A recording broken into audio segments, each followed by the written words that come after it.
Hello, ladies and gentlemen, and welcome to another Press Start series. This time we're going to play Monster World 4. Man, I'm loving this already. Pixel art and the happy melodies and... Whoa, whoa. Oh, okay. Demo mode. Let's get ahead and start playing instead, so we don't spoil something.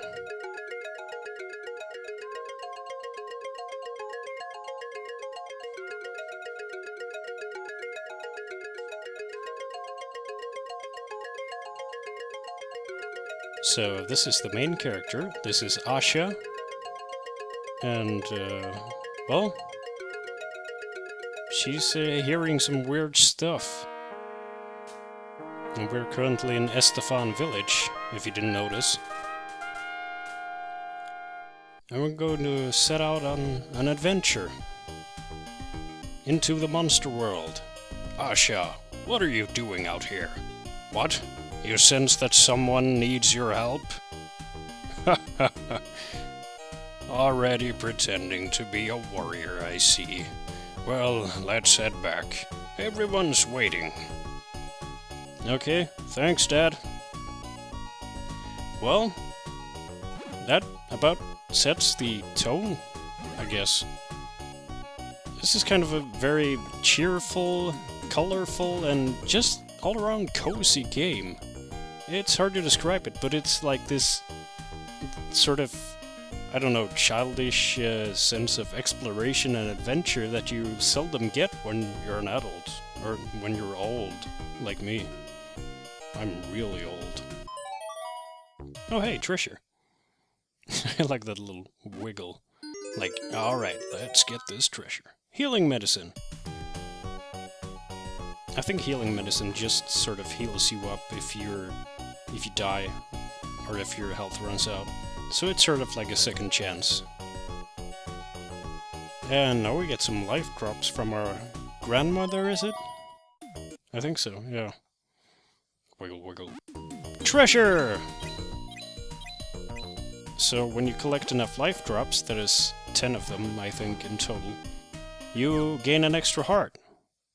And the extra hearts... Oh, here's the courage crystal. We're gonna need that later. But the extra hearts, they sort of add to a different health meter that runs out after your normal health meter runs out. And if you've ever played a Wonder Boy game, this is the last in the series that was released for the Sega Mega Drive. And the one before that, or the one before this one, was Wonder Boy Monster World, which I've played before. I bought it on Virtual Console a few years back. Funny cows. Munch, munch. I'm getting way too distracted. But anyway, Wonder Boy Monster World is this sort of the same style that this game is, but the biggest difference I feel in Monster World 4 right off the bat is that you have a lot more freedom to move around and you're less limited by your movement because you move a lot faster, you have more air control and stuff like that, and you can sprint! Thank God you can sprint! I will say I love Wonder Boy and Monster World, but going back to it from this one makes it feel really slow. Mainly because you can sprint in this. And now we're ready to take on adventure. It seems to be some sort of rite of passage for women in, or anyone in this village, that they go through this tower to test their warriorness. So let's do that. Since we have the courage crystal, we can enter the tower. First time I played this, I had a bit of trouble obtaining the crystal because I couldn't find it, because the tent openings in the cellar of your house, or sort of, were a bit camouflaged into the wall. Oh, life drop! Life drop! Yes! There we go. But this time around, I made sure I knew where the courage crystal was, and then I started recording proper. So you didn't have to sit through me trying to find the courage crystal for some 15 minutes like I did at first. Let's save to a new save file here, actually.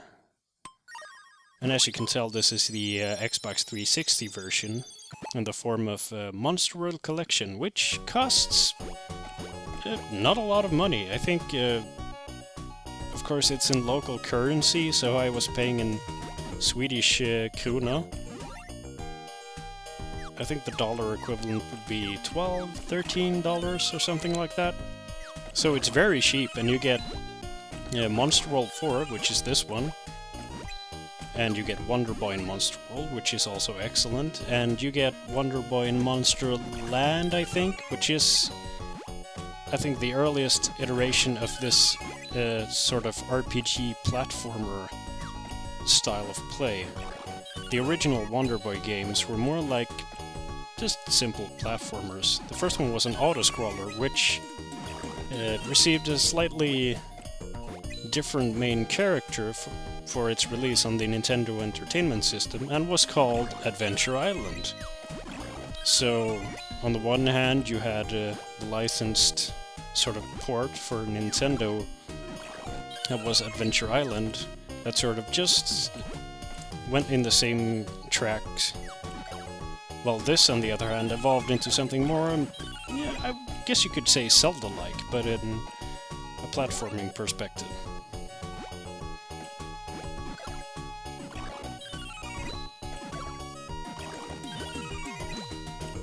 These fire slimes are the first enemy that can actually harm me, because I've actually tried... Oh, we get an extra heart. Here we go, there you can see the extra heart meter down there. But about the slimes, the green ones, I've actually tried, like, really tried bumping into them, but I couldn't get hurt by them. So I don't know if they're just practice enemies.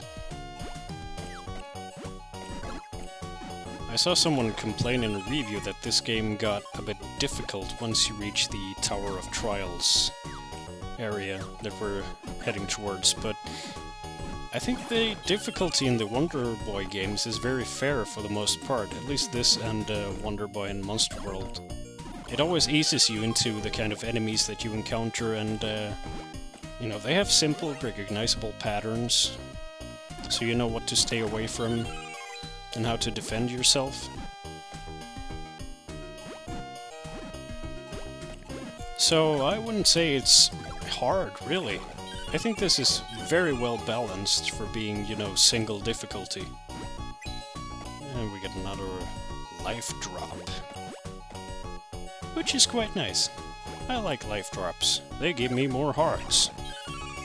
Although I don't know how you would fit 4 hearts into Asha's body. That just seems kind of absurd, but I guess that's game logic for you. So let's scout ahead.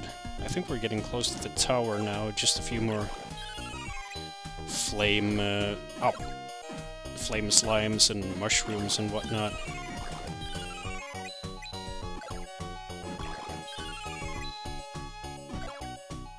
One aspect that I've noticed from playing this for a little bit is that, and also listening to the soundtrack in its entirety before I started playing, which was actually what got me to buy the collection and start playing this game, was that it has this sort of central theme, the song that you're hearing now and that you heard at this title screen. They sort of make different iterations of it, and you know, I like that in a game, when they sort of not only connect all the pieces of the puzzle in the story or in the set pieces of the levels or such, but they also connect the music to, like... And there you hear it again. It's a very recognizable tune, and here it is once again. And I kind of lost track there for a minute. But it's a nice detail, you know, that they work it to sort of a lot of songs in the soundtrack, actually. Most of the songs are based off of that melody. And for being a Mega Drive or Genesis game, if you live in the US, it has very nice instrumentation. Like, most of the time, the instrumentation, or what you want to call it, on Mega Drive games is kind of only semi-identifiable. But this has very nice, like, trumpet-sounding noises and the flute-like instruments. Which is, I guess, why the music is very good. Not only in structure, with building upon that central theme, but also in that the instruments sound good. It's the case of a lot of old Mega Drive games, and also a lot of old PC games that use the ad-lib sound card. Sometimes they would just go crazy with the instruments, and they would sound like nothing recognizable, and would be hurting your ears to the point of nearly bleeding. But it is certainly not the case with this game. So let's see where we're supposed to go. Oh, life drop! This is a weird tower. It's very mechanical in parts, but here it's sort of brickwork and metal fans and coffee cups with flames. I guess those are supposed to be lamps. Hey, Pigman! Haha! I have bested you. So I guess we're supposed to go over there, so... Let's see how we reach that point. Strength +1. What am I doing? I don't even know. Going into the menu, looking at stuff. Oh, hey! So, from what I've played so far before I started recording, the structures of the levels are pretty straightforward. They do require a bit out of you in terms of simple puzzles and simple, like, enemy battles and platforming. Nothing that has been too hard yet. And it is pretty friendly in terms of, like, falling down endless pits. You get thrown back to the start of the room you were in. And usually the rooms aren't that large to begin with, so it's not very punishing. Unlike that one time in Lords of Shadow when I accidentally ran down a bottomless pit and had to do a fucking puzzle all over again. Sorry about the swearing. Ah, I guess we should use the key over here.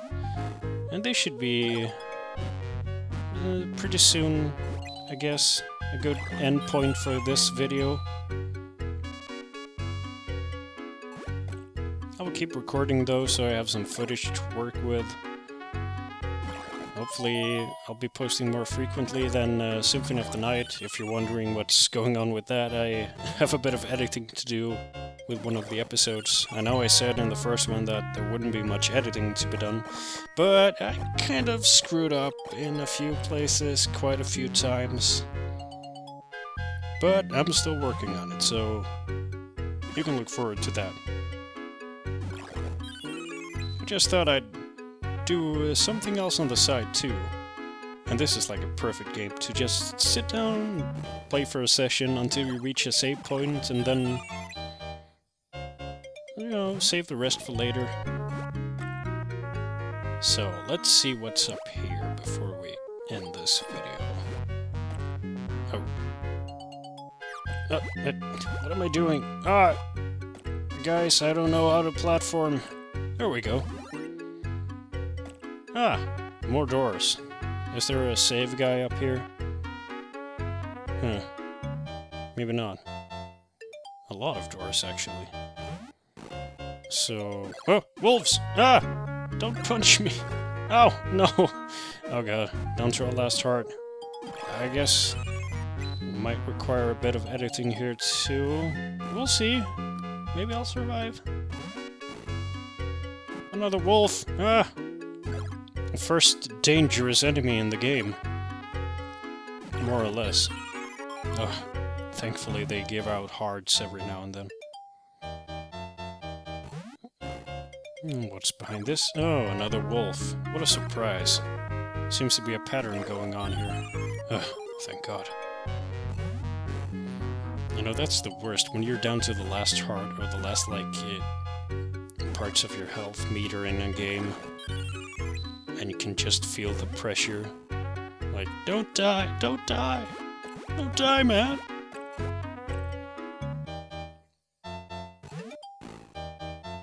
Oh hey, another wolf.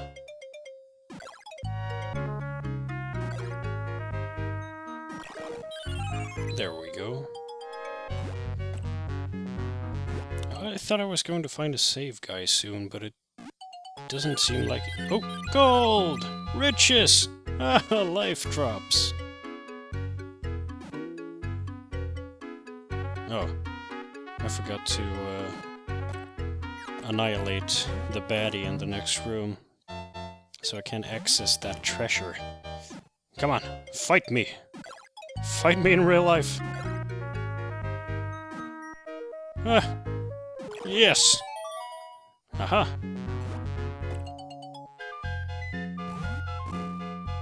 The signature locking up something sound. Hup! Whoop! Run, run, run, run, run! Treasure, treasure, treasure! What have we got? A key! That's useful. And I guess that's good a point as any to end this video, going into this locked door right now. So I guess I'll see you next time, and let me know if you enjoy this series.